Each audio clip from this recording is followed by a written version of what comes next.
Come Over Empire, Season 3, Episode 2, Sin and Amends, and I was definitely looking forward to this episode. As you guys know, I really loved last week's premiere. It really seemed like the stakes were high, and most importantly, it really did seem like things were actually going to happen this season. This wasn't going to be something where they start a plot, and then by the next episode, it's kind of gone. No, it definitely seems like they are sticking with it, and that's the same with this episode. It does seem like they are, in fact, sticking with some of these plots. However, I don't think this episode was nearly as strong as the premiere. Let me just say, some of the stuff in this episode was legitimately great. I just don't know if I exactly like where they're going with some of the storylines. I think some of them are just getting a bit too silly, but overall, I really enjoyed this episode. But let's just get right into it, because there's not as much to talk about, because this definitely was more of a setting up future episodes kind of episode, and less of a here's everything that happened episode. But, let's just get right into it. Starting off with, we see Cookie. She's being woken up bright and early in the morning by a delivery. There's like a second delivery. There's another one. I mean, there is a shit ton of deliveries, and she knows exactly where it's coming from. It is, of course, coming from Lucius. He's clearly trying to win her back. She freaks out when this life-size marble lion statue arrives, orders all the gifts be returned ASAP. Now, I don't know if that symbolizes something, but she kind of acted like the marble lion is something important, and I feel like now that we're really getting into their past, I feel like we're definitely going to find out what that all is about. But she obviously wants Maul to be returned. You know, she's already told him straight out that she doesn't really want anything to do with him.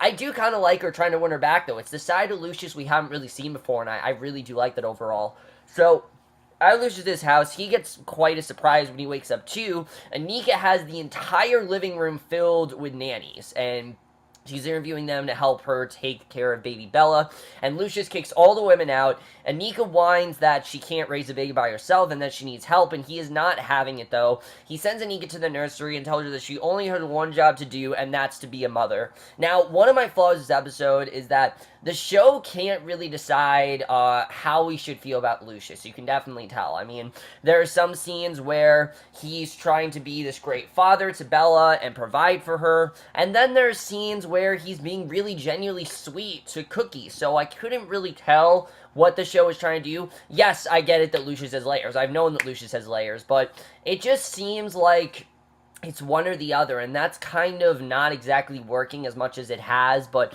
I did like a lot of the stuff with that there. That plot is not really touched upon. There's only like one other scene with that, but yeah, I do agree that she needs to be, you know, a mother and have this job, but the fact that Lucia's telling her that's all she can do and she can't do anything else, I mean, we know why, obviously. It's to protect her from the feds. I mean, we know the whole reason these two got married is so she won't be interrogated and they basically will be okay, and, you know, that she'll be in the clear for what she did. He's also trying to help her cover up, you know, the murder case and everything. So I do like that regard. I just don't exactly know if I like exactly where this is headed, but I thought that was an interesting scene. So Jamal's participating in a radio show, which this is the stuff I really liked in the episode. A lot of the stuff I really enjoyed has to do with Jamal.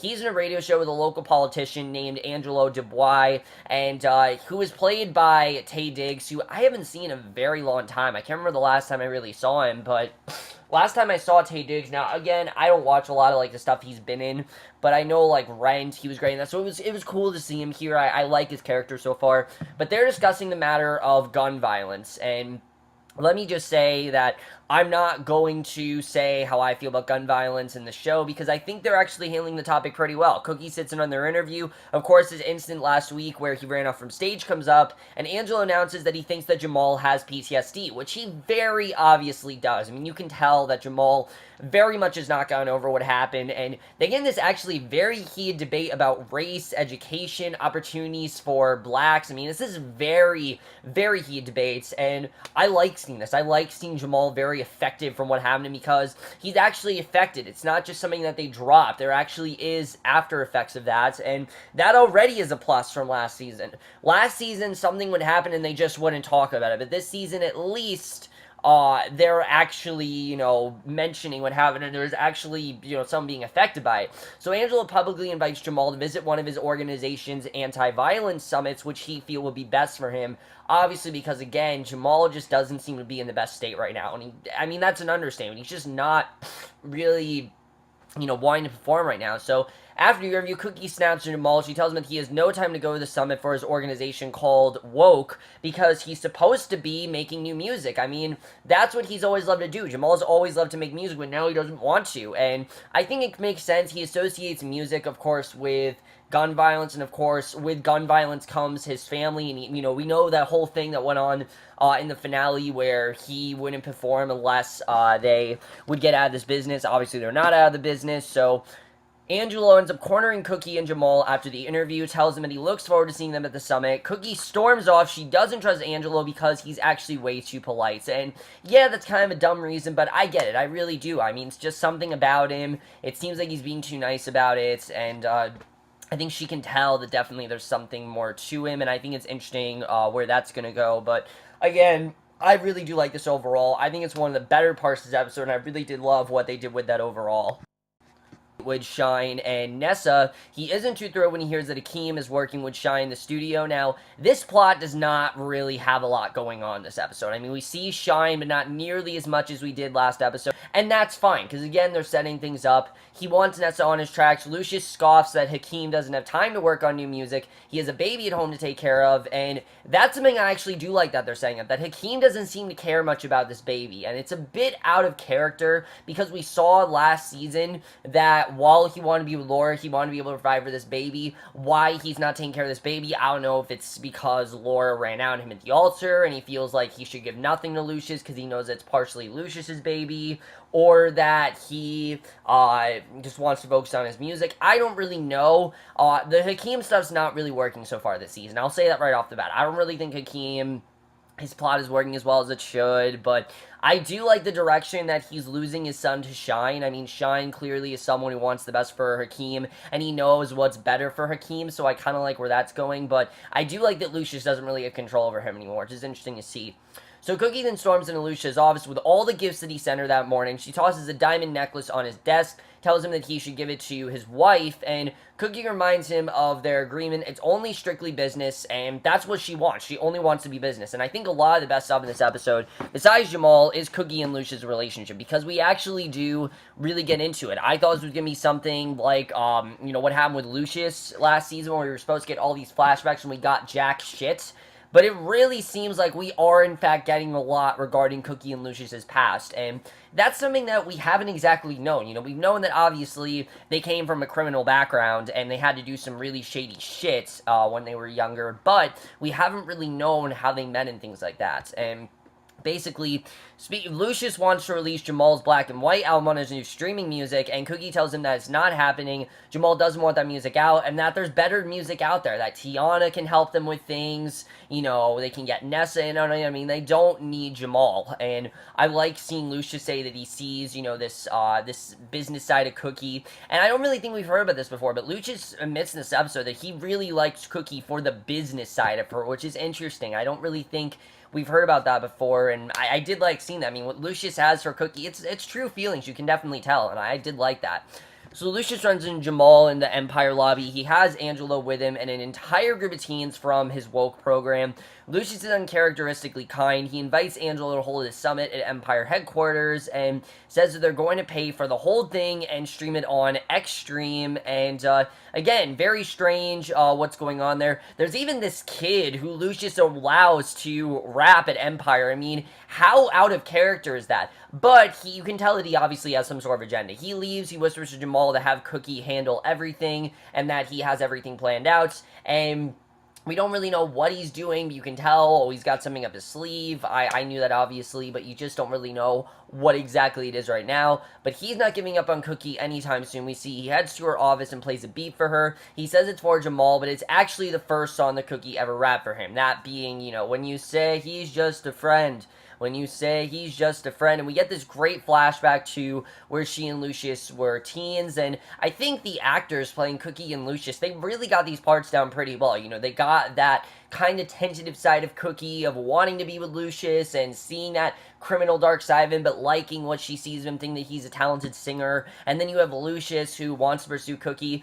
I don't exactly like what they did with the character of Lucius. I think they could be doing something a little bit more grounded and less of just, oh, I want to get her, you know, she's gonna be mine, things like that. I like that can-do attitude that Lucius has had, but we kind of got the sense that Lucius hasn't always been this way, and they kind of made it seem like he is. But I do like where this is headed, and I think the actors playing them, they're definitely doing a very good job, especially for two characters we get, you know, two actors we haven't seen before. They really do have these parts down pretty well, and I did like what we got of that.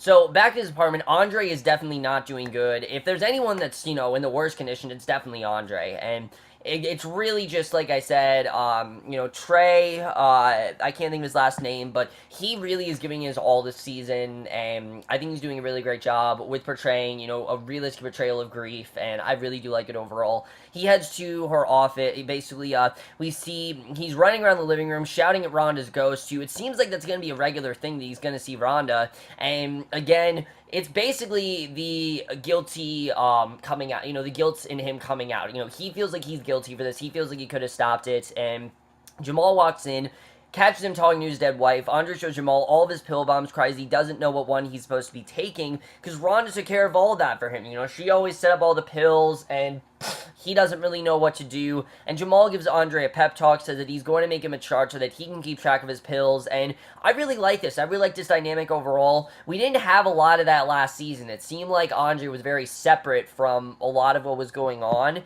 And towards the second half, they definitely tried to do that, but I don't think they really did enough. So I like seeing Jamal and Andre work together. It's usually very much Jamal and Hakeem, but Hakeem's kind of separated this season. So I like this teaming up overall. I like seeing Jamal genuinely care about his brother, and it shows that even though Jamal is as pissed at Lucius as he is, that's not going to stop him providing the needs for his brother. I mean, he can tell that his brother is very much hurting right now, that his brother really can't help himself, and he needs to do whatever he can to provide for him. I really do love, I've always loved that about the show. I love the chemistry between those brothers. It's one of my favorite bonds of the show, and I can't wait to see where that goes. And Angelo in the lobby setting up for the summit for the anti-violence event. Cookie's floored. She ends up snapping at Angelo that she knows that he's using her family. She shouts that he's a joke, and she knows all about his DUI from 20 years ago. And we get the sense these two definitely have a past. We just don't know what it is. And Cookie gives, obviously, you know, her typical rant. She stomps off, leaves Angelo totally bewildered, and I like seeing Angelo realizing he's not going to be able to get to her as much as he thinks, but I think we definitely can tell that whatever he has her, I mean, he definitely is a guy that she can trust. I mean, at least to me, he seems kind of trustworthy. He doesn't seem like someone who is, you know, bad or anything. He seems like a good guy overall. So the next morning, Cookies woke up bright and early again by Lucius. He brought along their old friend, Limp Bizkit, who actually does sing that song, Just a Friend, to serenade Cookie with the song that she heard him rap the first time they met. She enjoys it, and they share the sentimental moment, and then she shuts him down, tells him that she is done again.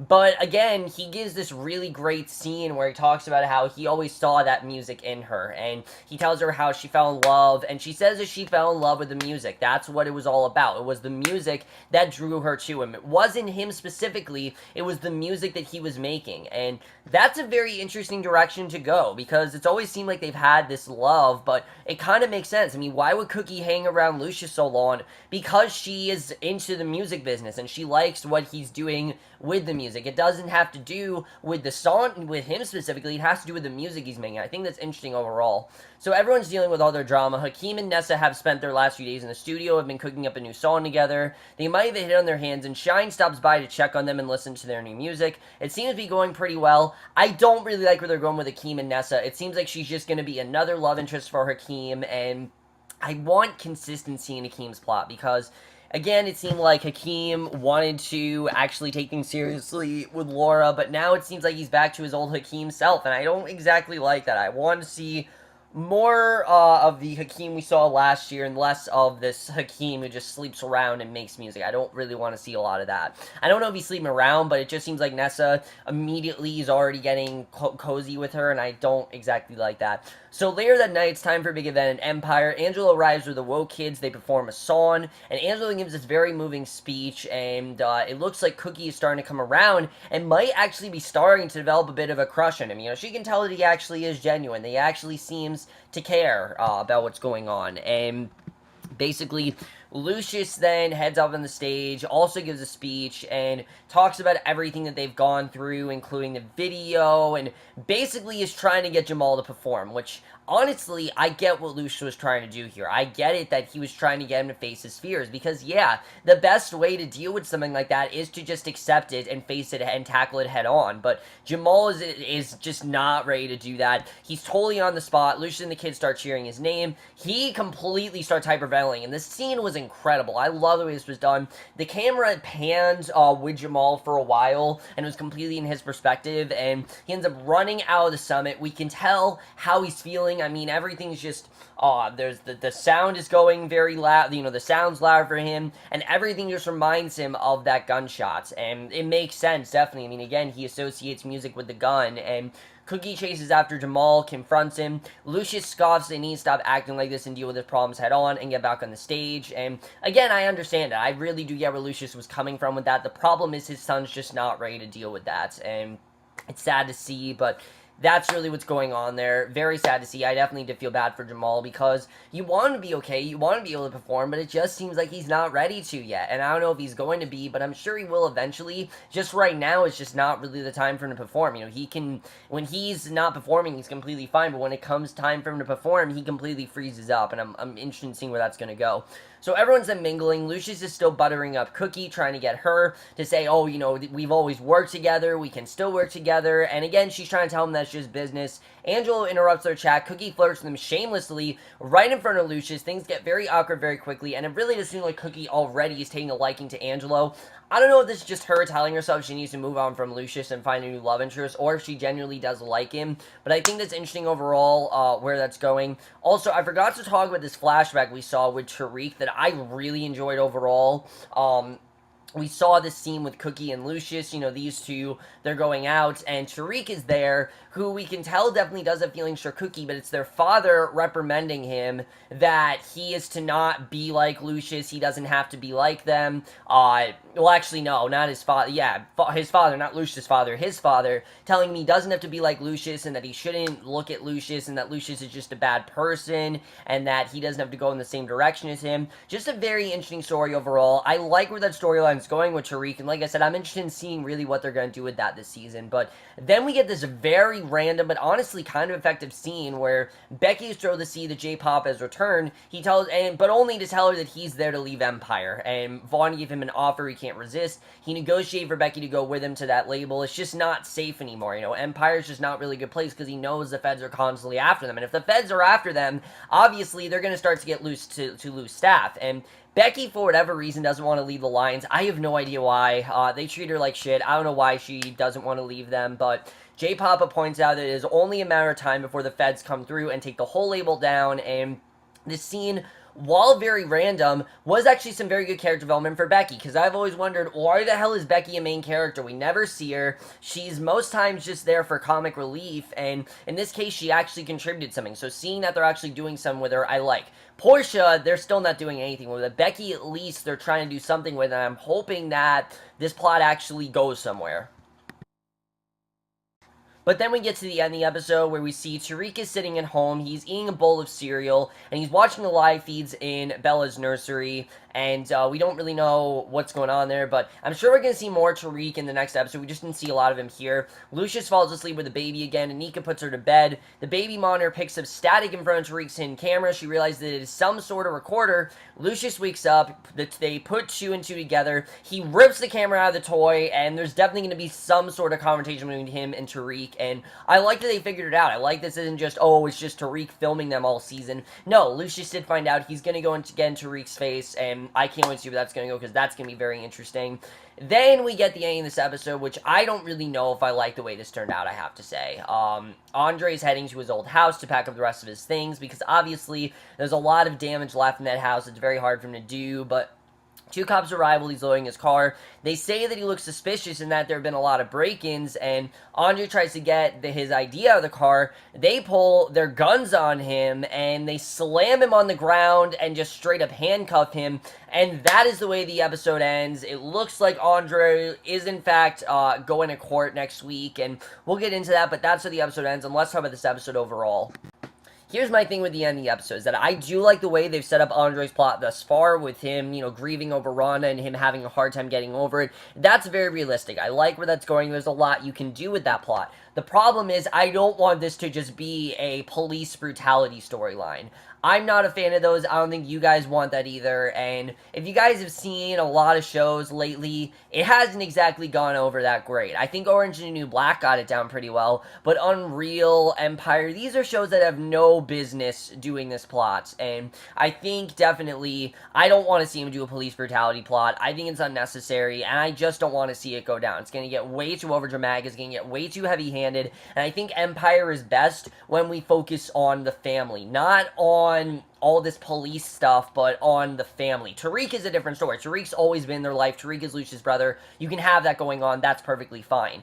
But this whole thing with Andre, I don't really know if I like where this is going, but we'll have to see what happens there next week. As far as Tariq, I'm really looking forward to seeing this conversation between these two, because Lucius now knows that there are these cameras there. I don't know if he knows that Tariq's behind this. I feel like he has an idea, but again, I'm thinking that, we haven't really seen a scene where Lucius has gone to Tariq since he found out that they were half-brothers. So that's going to be a very interesting scene to see the way that turns out. I can't wait to see the way that all goes down. And especially with their father. We know that their father, he disappeared somehow, and they're going to try to figure out what happened to him. So I feel like that's definitely going to come into play at some point, but we'll have to see what happens with that. The scene with Becky was very random, but I think it's definitely showing that Empire is just not really a safe place anymore. And honestly, I could see the season being the season where Empire ends up, losing most of their staff because it's just not that safe. But we'll have to see where that goes. I think that's going to be very interesting. Cookie, Lucius, and Angelo. Does Cookie genuinely like Angelo, or is she just doing this for,